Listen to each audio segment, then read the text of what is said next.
Olá, estamos aqui para o primeiro episódio do podcast Vivo Advogando. E para vocês que são curiosos, às vezes perguntam, esse aqui é o Brendo.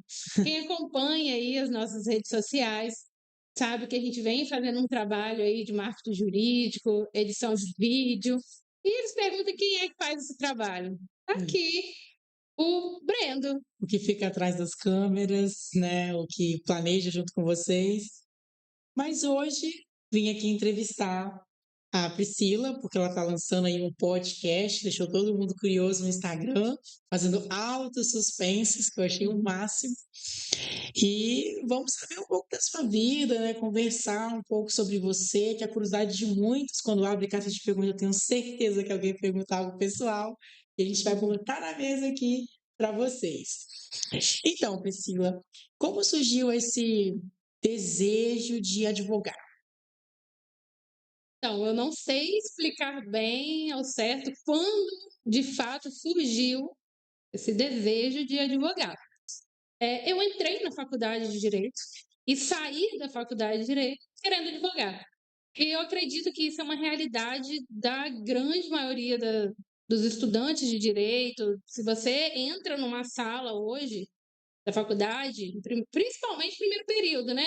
E aí, o que vocês querem ser? Pode ter certeza que a maioria vai falar que quer concurso público, né? Ah, eu quero ser delegado, quero ser juiz, quero ser promotor, quero trabalhar no TJ.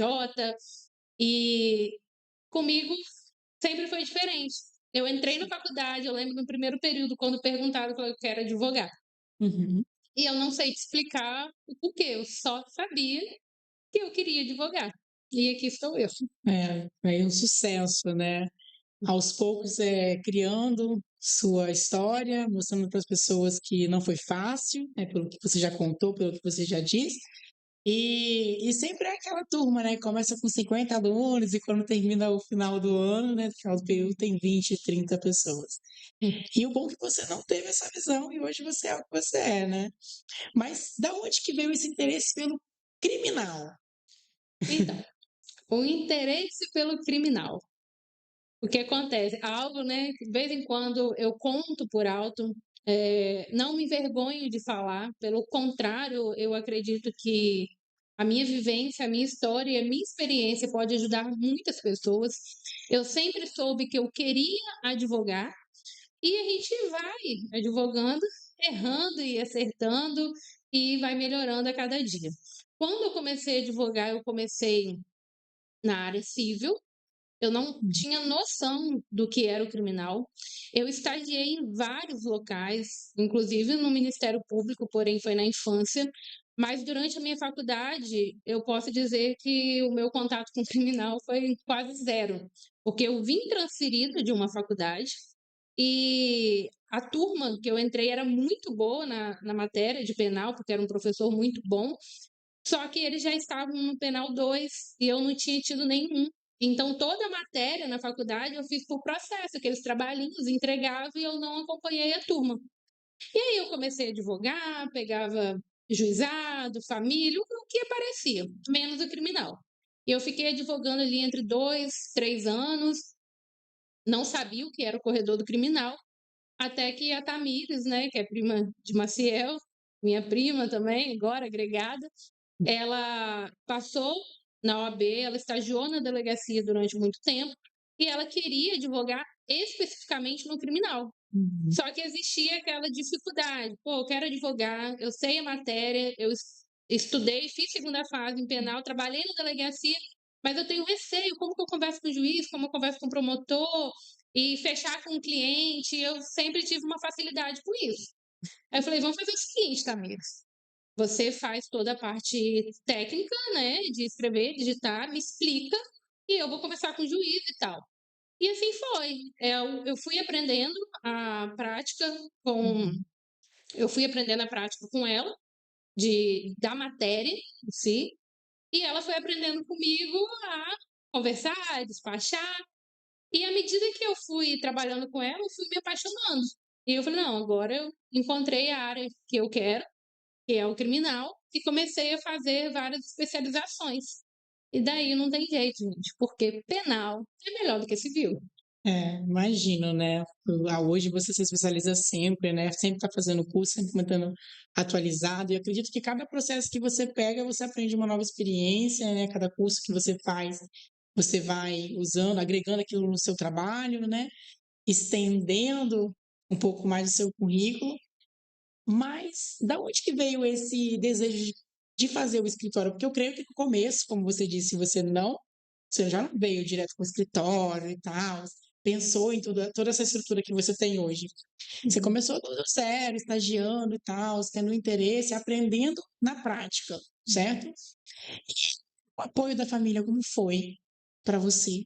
Então, a história é um pouquinho grande, né? Mas é uma história que eu me orgulho muito. Uhum, Eu fiz a faculdade através de bolsas, né? Do governo. E quando eu terminei, quando eu terminei a faculdade, eu já estava casada, né? E no último ano, eu me recordo que no último ano da faculdade, eu falei assim: ah, vou engravidar, porque final do ano eu já vou estar formada, já tinha passado na primeira fase da OAB, então eu faria a segunda fase. uhum, Bom, meu ano, final de ano, vai ser maravilhoso. Vou terminar a faculdade, vou ganhar minha filha e vou ter passado. E vai estar casado também. Né? Já estava casada há 2 anos. E não foi nada disso que aconteceu. Né? Na verdade, eu engravidei, passei mal do primeiro dia até o último, fiquei de recuperação em todas as matérias porque eu não aguentava em pé.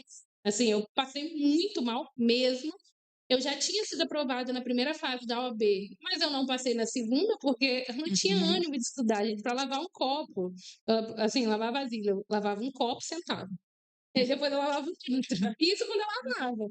E assim, passei muito mal. Então, o meu ano terminou como? Com a minha filha, graças a Deus, veio com muita saúde, mas eu passei na faculdade, mas não entreguei monografia, então eu não formei no tempo certo, porque eu não tive condições, né, para poder entregar a monografia e reprovei na OAB. E aí fui para casa, o coordenador do curso falou assim: Priscila, você está com pressa de pegar esse diploma? Eu falei, não agora, né? Ele falou, então vai para casa, cuida da sua filha, e assim que, né, estiver mais tranquilo, você volta e apresenta sua monografia. E assim eu fiz. Só que o mal que eu passei, a minha filha veio muito boazinha. Então, assim, ela era muito tranquila. Então, durante o período que eu fiquei em casa, eu estudava. Ela dormia, eu estudava. Eu voltei a fazer a prova da OAB, passei. E eu só fui entregar minha monografia 2 anos e meio depois, né? Que foi quando eu peguei a minha carteira da OAB. Então, assim, foi um período complicado, porque a gente planeja, mas não acontece sempre da forma que a gente quer. Mas é um aprendizado, porque a gente vai embolar aí com um monte de assunto, né? Aham. Porque hoje eu falo que eu me identifiquei muito desde o início com a jovem advocacia. Uhum. E o fato, talvez, de eu não ter passado de primeira na prova da OAB me fez ter um olhar diferente para aquelas pessoas que não conseguem o resultado de primeira. Sim. Porque é muito normal, eu passei de primeira, quando algum colega talvez não tivesse passado, eu falava, poxa, eu passei de primeira, não é tão difícil assim. Sim. E quando a gente passa por uma situação diferente, a gente vê, realmente acontece. Quantos colegas fizeram 3, 4, 5, Aham. 6 vezes, perderam as contas, e a gente sabe que a prova não é só saber o direito, Aham. é o emocional. Então, tudo que a gente passa é aprendizado. E aí, passei no OAB, entreguei minha monografia, peguei minha carteira, Uhum. e logo depois, como eu falei, foi 2 anos depois, eu. Era 2015, né? A gente estava numa situação complicada lá em casa, financeiramente, pior do que estava, eu acho que não ficava. Uhum. E aí eu virei para o Maciel e falei assim: olha, você sabe que eu sempre quis advogar. Sempre Uhum. quis, era meu sonho advogar. E do jeito que está aqui, nossa situação foi uma crise. Eu não sei se vocês recordam, uma crise financeira que teve, não sei se foi Brasil, Uhum. foi mundo inteiro, não sei. E eu falei, pior do que tá, não fica. Né? Então, eu quero advogar. Você está comigo? Porque, por mais que eu não tivesse dinheiro para nada, mas eu ia para a rua procurar um ponto para eu começar a minha advocacia. E Uhum. eu falei assim: "Só que pode dar errado". E aí se der errado, você concordou, então, né, Sim. nós 2. Ele falou: "Não, tô com você". Falei: "Então tá, então eu vou pra rua". E aí eu fui e procurei aqui em Aracruz um monte de ponto comercial. Uhum. E tinha ponto de, na época, R$ 250, R$ 300, R$ 400.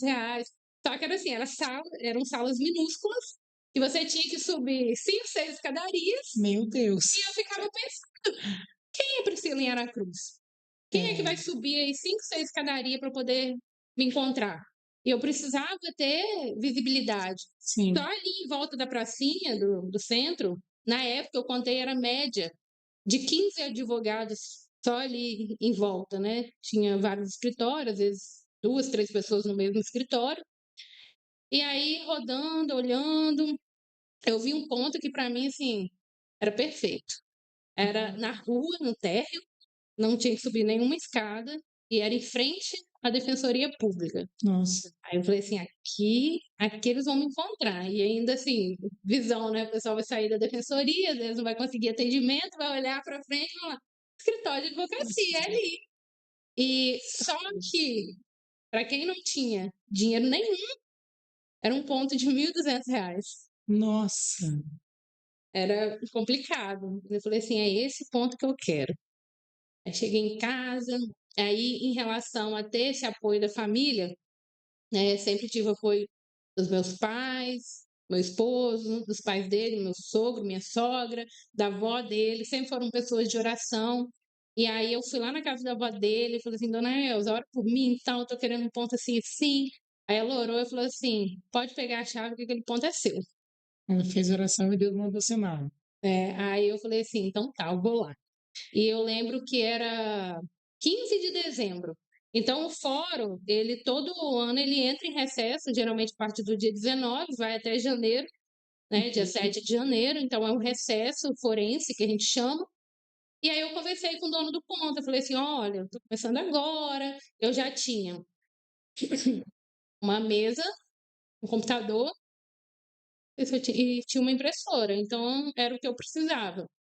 E aí eu expliquei para ele que o fórum ia entrar em recesso, que eu era advogada, que eu estava iniciando, e se ele poderia me dar um prazo para poder pagar Falou. até o dia 5 de janeiro. Aí eu falei assim, foi muito de Deus, porque onde você pega um ponto comercial na cidade, no centro, no térreo, bem localizado, e a pessoa simplesmente te entrega a chave e te dá um prazo para pagar. É. E aí foi assim, ele entregou a chave, não pode ser então. E aí eu já fui lá, já arrumei minhas coisas e trabalhei no recesso. E E foi muito complicado, porque eu trabalhei, né, Deus abençoou, que eu tive pessoas que conseguia manter o escritório ali, mas não tinha R$ 1 para levar para casa, era para Sim, manter o escritório. Mas eu sabia que para chegar onde eu queria, eu tinha que passar por isso, sim. né. Então quanto mais rápido eu arriscasse, mais rápido eu passaria por essa fase. Essa Hum. era a minha visão. É igual Uhum. é igual eu falo com as pessoas, né, não existe sucesso sem dor, porque você precisa passar pela dor para você poder ter o sucesso. E pelo que você falou, foi uma dificuldade muito grande e você se arriscou, né. E o apoio que você teve, muitas pessoas não têm, Sim, e principalmente. eu lembro que tinha um casal de amigos nossos, Aham. e era prima de Maciel também, ela estava começando, não lembro se ela estava começando a faculdade ou se ela iria fazer a inscrição na faculdade. Uhum. E a gente estava sem dinheiro nenhum, eles estavam com dinheirinho lá, e eles até fizeram ali, propor tipo uma sociedade, né? Eu lembro que na época eles compraram as cadeiras, que eu não tinha cadeira de recepção, investiram um dinheirinho ali comigo, que a intenção era ela vir trabalhar. Aham. E depois eles acabaram desistindo da ideia, eu continuei, mas assim, foram várias ajudas, desde a ajuda financeira, de colocar ali, de comprar as coisas, até a ajuda que foi a questão pessoal mesmo, de oração, de torcer pela gente. Sim. Eu vejo que tem muito apoio, né, nessa família. E eu estava falando contigo a questão do apoio das pessoas que estão entrando numa nova carreira, que às vezes querem advocacia, mas um pai quer que o filho faça uma medicina. Você entende? O que você tem para dizer para essas pessoas? Assim, momento de mensagem para essas pessoas que querem fazer advocacia e que precisam de um peteleco na orelha para poder saber que é aquilo mesmo que eles querem fazer. Então, o grande erro das pessoas é entrar em alguma profissão visando o dinheiro. Aham.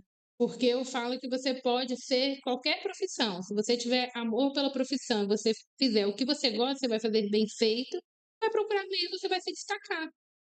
Pode ser o melhor arquiteto, o melhor médico, o melhor advogado, o melhor contador, o melhor administrador, o melhor lojista, né? Quantas pessoas aí não têm faculdade, mas escolheram uma profissão e se tornaram o melhor.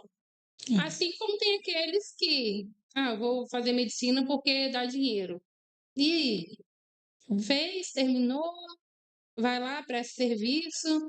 E até tem um professor nosso que fala: se você faz algo que você não gosta, daqui a uns anos você está com câncer. Porque você está vivendo com algo todo dia, obrigado a fazer aquilo. E o desgosto, então, que a gente não resolve, o corpo reverte em enfermidade. Sim, verdade. Hoje você é empresária, mãe, e como é que você consegue administrar tudo isso? Porque você com certeza já deixou de viver momentos por conta do seu trabalho, né? A gente não, eu não considero que a gente administra. A gente Aham. abre mão de algumas coisas, tenta se dividir, é muito falha em várias outras coisas, mas, como diz, é de boa intenção, Aham. mas as intenções são boas, porque a gente trabalha também pela necessidade. Eu tenho 2 filhas, a gente precisa trabalhar, sustentar. Quando a gente trabalha e vem trabalhar, é para buscar o melhor também, para poder dar o melhor para nossa família, conforto, escola, quem não quer, né? E acaba que, por conta disso, buscar o melhor para elas, mas também buscar o melhor da profissão, a gente perde sim algumas fases, alguns momentos. Isso aí é na vida de todo mundo. Inclusive, eu até comento o seguinte, que a minha sogra fala muito isso, que o neto costuma ser mais que filho. Aí eu falei: "Mas como assim neto é mais que filho?" É porque provavelmente, na época que ela teve os filhos, apesar de amar muito os filhos, na época que ela precisava o quê? Trabalhar muito, ser suporte para o marido dela, ir naquela correria, e 3, né, é tipo assim, toda a responsabilidade em cima dela. E hoje ela já está numa fase que ela pode descansar mais, ela já trabalhou, já conquistou o principal da vida, já criou os filhos. E quando as minhas filhas chegam para ela ficar ali um tempo, mas quando der algum problema, quem tem que levar no médico? Gente, tudo bem que eu sempre dá suporte, né? Mas a responsabilidade maior do sustento, da preocupação, é nossa. Né? Então, eu acredito que, por mais que tenha dificuldade, não é uma característica só minha. É da grande maioria das mães que trabalham, dos pais, enfim, de todos. Hoje você já me mostrou muitas vezes, né, nas conversas que a gente tem aqui nos bastidores, que as pessoas acabam não sabendo, que você idealiza as coisas também, né? Você planeja as coisas, você mostra, você tira foto, né? Que eu quero isso aqui. Aí você bota lá no seu mural, que eu fiquei sabendo que você tem um mural. E deu certo, né? Onde você quis estar, o que você queria fazer. O processo ele foi acontecendo de acordo com o tempo, né? Que você. Mas você tinha imaginado que ia ser tão rápido assim? Ou você acha que foi lento? Eu não considero que foi rápido, Aham. mas eu também não considero que foi lento. É intermediário. Eu não sei dizer, o tempo passa, né? É muito corrido, mas eu estou aqui, né? Vai fazer 8 anos. Aham. Então, não sei o que se eu posso considerar rápido, mas assim, sei que eu ainda estou muito no início. Mas quando eu olho para trás, lá para 2016, quando eu iniciei, a gente passava assim, a gente passou por tanta dificuldade que tinha dia que a gente pensava: Senhor, cadê os dias de glória? Aham. Os dias de luta já estão muito. Pois é. E para quem está de fora, às vezes acha que porque a gente, É. porque muitos que estão vendo, ouvindo, que vão assistir, para ver o que a gente posta. E Isso. no lugar de rede social, gente, rede social é para isso. Não, eu não acho que é hipocrisia de forma alguma, Mas a rede social a gente mostra o que é belo, o que a gente quer mostrar. Se eu postar aí 10 stories por dia, os stories tem 15 segundos, multiplica isso daí. Então, assim, o que são alguns segundos dentro de um dia de 24 horas? A gente não pode tomar essa proporção aí para tirar alguma conclusão tão rápida. Então, não acho que foi rápido, não. Mas caminho teve muitas dificuldades. E eu escrevo, coloco tudo no meu mural, inclusive eu já tenho um mural.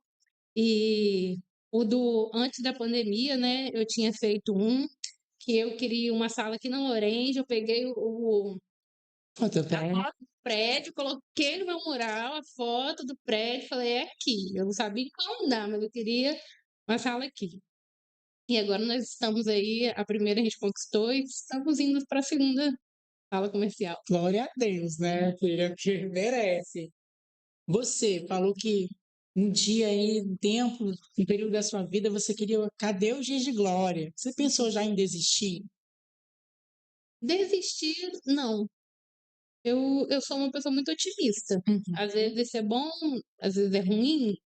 Já tive dias de desespero, né? De falar, ai meu Deus, o que eu vou fazer? E ficar parada assim, às vezes sem ação. Mas desistir não, porque eu sempre sou de focar no que é bom. E eu lembro que uma pessoa falou assim comigo, e era uma pessoa que não advogava há muito tempo. E eu tinha começado a advogar, tinha dias, ela tinha começado há pouco tempo, e ela falou assim: desde o dia que eu comecei a advogar, eu nunca tirei menos de R$ 7.000 por mês. Aí eu pensava, eu fiz toda a minha faculdade ganhando salário de estagiário. Foi praticamente meu primeiro emprego. Antes disso, eu tive um emprego, mas foi para cobrir uma licença maternidade. Então, assim, 7 mil para quem recebia, acho que o salário do estagiário era R$ 600. Então, 7 mil, a gente fala, 7 mil, tá rica, né? Tá rica, muito dinheiro. E eu via muitos jovens advogados e advogados falando que não, ganhava miséria, que passava fome, que advocacia, e eu via advogados antigos falando que a advocacia era muito difícil, que estava muito difícil, que não era igual antigamente. Só que eu não foquei nessas pessoas que não ganhavam. Eu falava assim, passou na minha cabeça e Deus me livre, nunca foi com olho grande ou inveja, nada disso. Não, eu tinha aquilo ali como inspiração.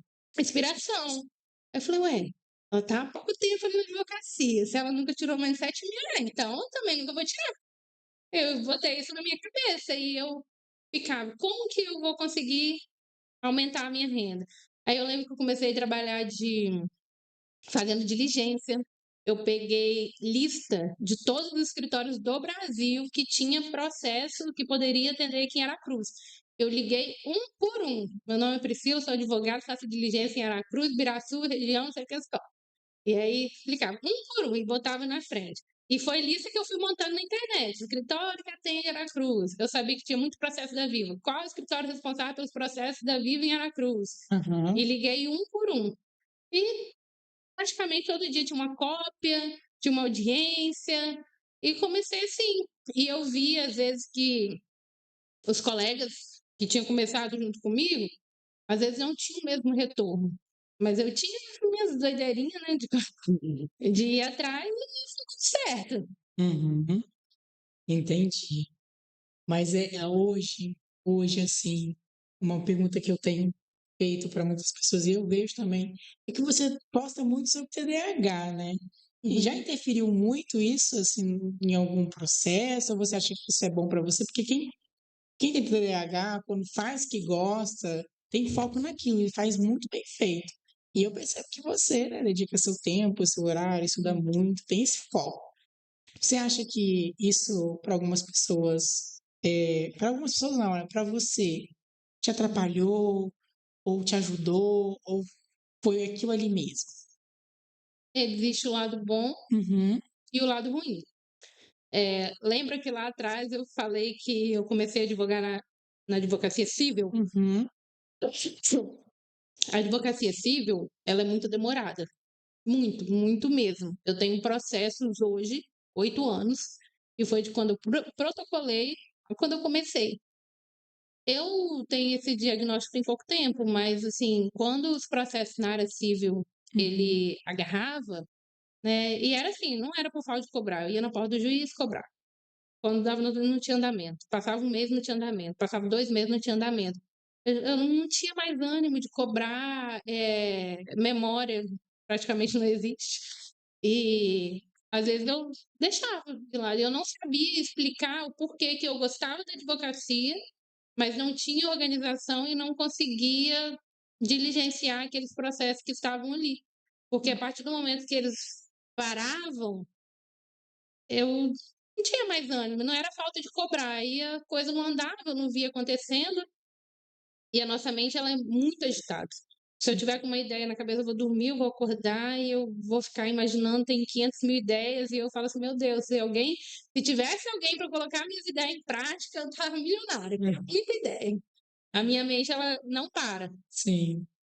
E aí, depois que eu fui no médico, eu fui, relatei para ele e tal, e ele falou assim: "Que bom que você encontrou a área que você gosta, porque eu tenho vários pacientes que ficam aqui e fica a vida inteira procurando algo e não tem hiperfoco em nada, e fica a vida inteira lutando para poder encontrar alguma coisa". E aí eu falo que eu me encontrei na advocacia criminal porque ela é muito dinâmica, ela não para. Hoje eu tenho os processos ativos, mas se eu posso contar nos dedos o que é do ano passado.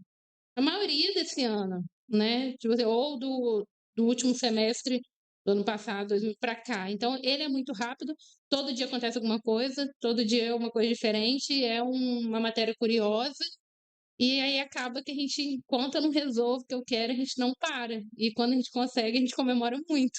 E aí, impossível, eu vou ter que esperar o quê? 10 anos para poder comemorar? Entendi. Claro. Eu percebi também que muitas pessoas elas associam a advocacia criminal, pessoa que defende, né, que faz a defesa, que é o seu caso, defende bandido. As pessoas estão erradas ou eles precisam estudar mais? Porque eu creio que eles precisam estudar mais sobre esse assunto. Depende, Aham. né. Existe sim as pessoas que são criminosos, quanto mais, sai da cadeia, volta da cadeia, sai da cadeia e vai nesse ciclo, né. Mas existe uma infinidade de pessoas, muitas, que de fato são inocentes e caíram numa situação, né, complicada da vida aí por alguma situação específica, e é aí que eu falo que as pessoas só dão valor à advocacia criminal quando a desgraça bate na porta deles ou de alguém que eles amam, né. E existem aquelas pessoas que não são inocentes, foi um fato isolado na vida deles, né, não foi uma escolha, foi algo que não foi pensado. Então, essa questão, advogado de bandido, quanto bandido não for algum de vocês. É isso aí, porque todo mundo um dia pode ser, como é que fala mesmo a questão do réu lá?